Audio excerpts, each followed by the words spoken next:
Değerli izleyicilerimiz, Avrupa Birliği topraklarına Türkiye'den ve dünyanın pek çok noktasından girebilmek için artık 3. doz aşı zorunluluğu getirildi. Bunun yanı sıra PCR testi zorunluluğu da var. Peki ana vatanımız Türkiye'den Almanya'ya, Fransa'ya, Hollanda, Belçika, İsveç, İsviçre gibi Avrupa ülkelerine gelecek olanlar hangi şartları yerine getirmek zorunda? Bunu hemen sizlerle paylaşmak istiyorum. Avrupa Birliği Komisyonu'nun iç işlerinden sorumlu üyesi Ulla Johansson, AB'ye seyahat için Dünya Sağlık Örgütü'nün onayladığı aşıları olan kişilerin 10 Ocak 2022 itibariyle ikinci dozlarını takip eden 9 ay içinde 3. dozu yaptırmış olmaları ve negatif PCR testi ibraz etmelerinin gerekeceğini söyledi.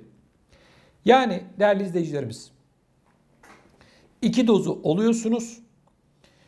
2 dozu olduktan sonra da 9 ay içerisinde 3. dozu olmanız gerekiyor ki Avrupa Birliği topraklarına 10 Ocak'tan itibaren girebilin.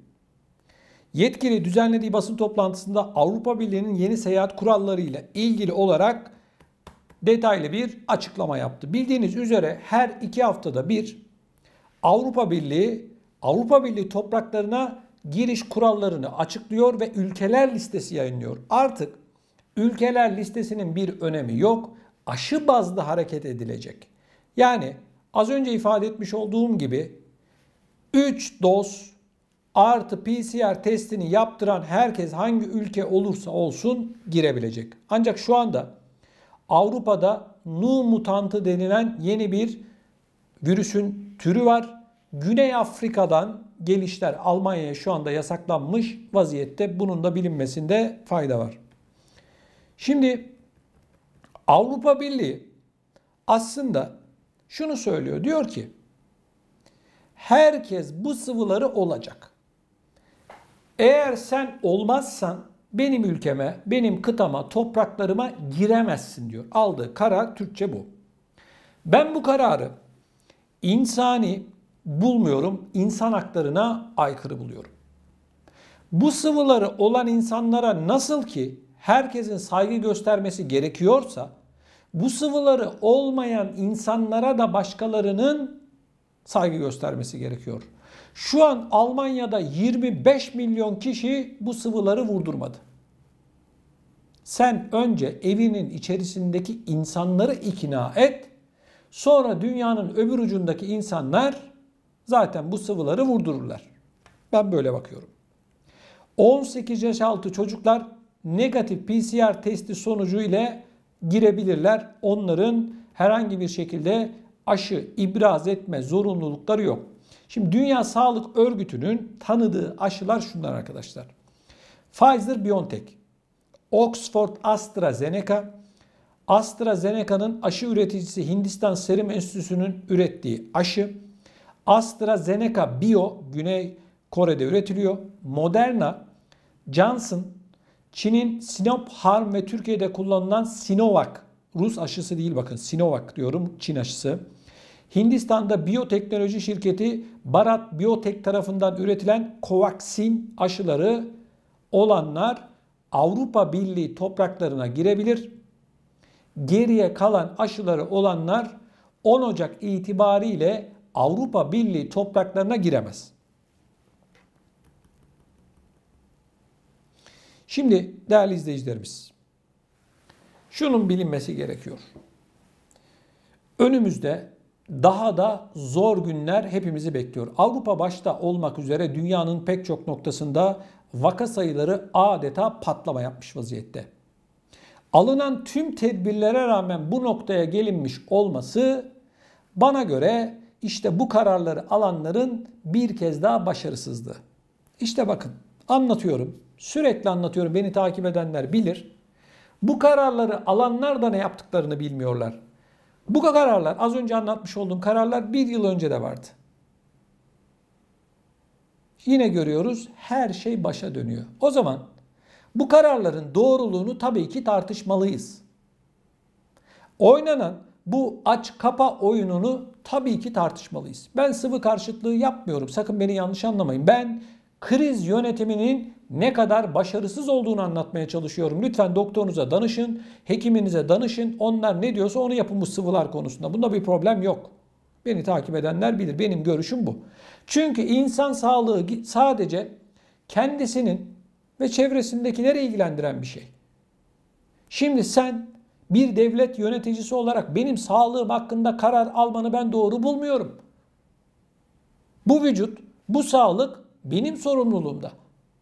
Ama sen zorunlu değil deyip beni zorunlu hale getiriyorsun, beni evden çıkmaz hale getiriyorsun. Alışverişe giremezsin, spor müsabakası izleyemezsin, tiyatroya gidemezsin, sinemaya gidemezsin, markete gidemezsin, çarşıya, pazara, otobüse binemezsin, tramvaya binemezsin, trene binemezsin.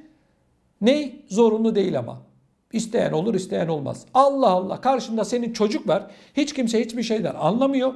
Zorunlu değil. Bu mu insan hakları? Bu mu saygı? Zorunlu değil. Allah Allah. Yanında bir de çay söyleyelim sana. Arkadaşlar, zorunlu değil falan değil. Zorunlu. Birileri Avrupa'da şunu tartışıyor. Diyor ki artık zorunlu olsun.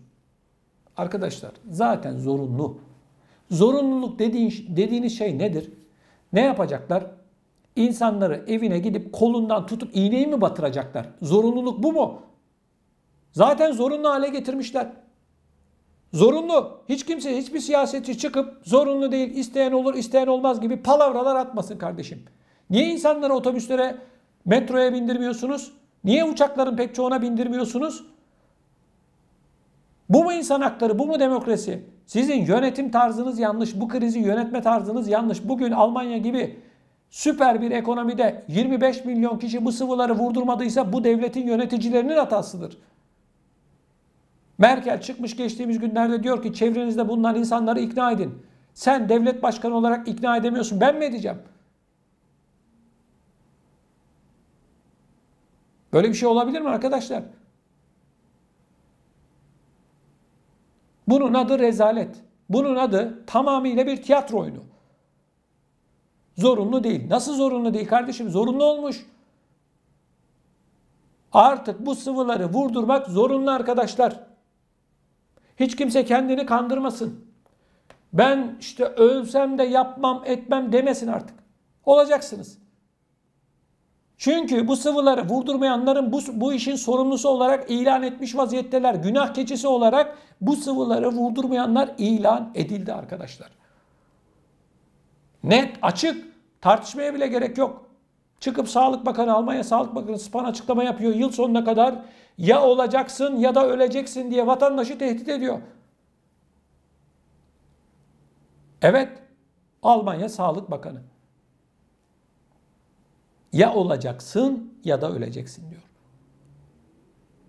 İşte zorunluluk. İşte tehdit. Artık tehditle millete bu sıvıları vuracaklar. Tekrar ediyorum. Sakın beni yanlış anlamayın. Ben sıvı karşıtlığı falan yapmıyorum. Bunların tavrını eleştiriyorum ben. İsteyen olur, isteyen olmaz. Niye karışıyorsunuz siz?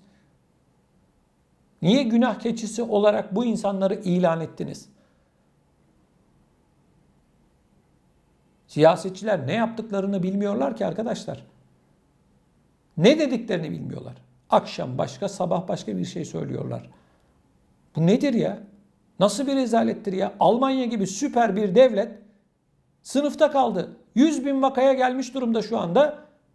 Hiç kimse başarıdan, ondan bundan bahsetmesin. Fransa aynı, İsveç aynı, İsviçre aynı, Avusturya aynı, Belçika aynı. Hepsi aynı.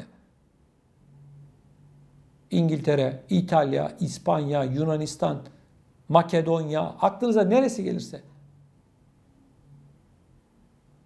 Arkadaşlar, nereye kadar? Merak ediyorum. Ne zamana kadar? Soru bu. Birilerinin çıkıp konuşması gerekiyor. Bu noktaya gelindiyse bu sıvıları bulanların konuşması gerekiyor, konuşmuyorlar. Devlet yöneticilerinin konuşması gerekiyor, konuşmuyorlar. Kimsenin ağzını açmıyor. Tek yaptıkları şey arkadaşlar, kapanıyoruz, açılıyoruz, maskeydi, mesafeydi. Kardeşim ne zamana kadar? 2 yıl oldu ya, 2 yıl. Hala Almanya'da yoğun bakımlarda mesela Bavyera'da yer yok şu anda. 2 yıl boyunca niye yatak sayısını arttırmadınız? Niye yeni hastaneler yapmadınız? Neticeye baktığımız zaman ortada gerçek bir başarısızlık durumu söz konusu arkadaşlar Avrupa'da. Yazıklar olsun. Başka söyleyecek hiçbir şey yok. İnsan sağlığını yok sayıyorlar.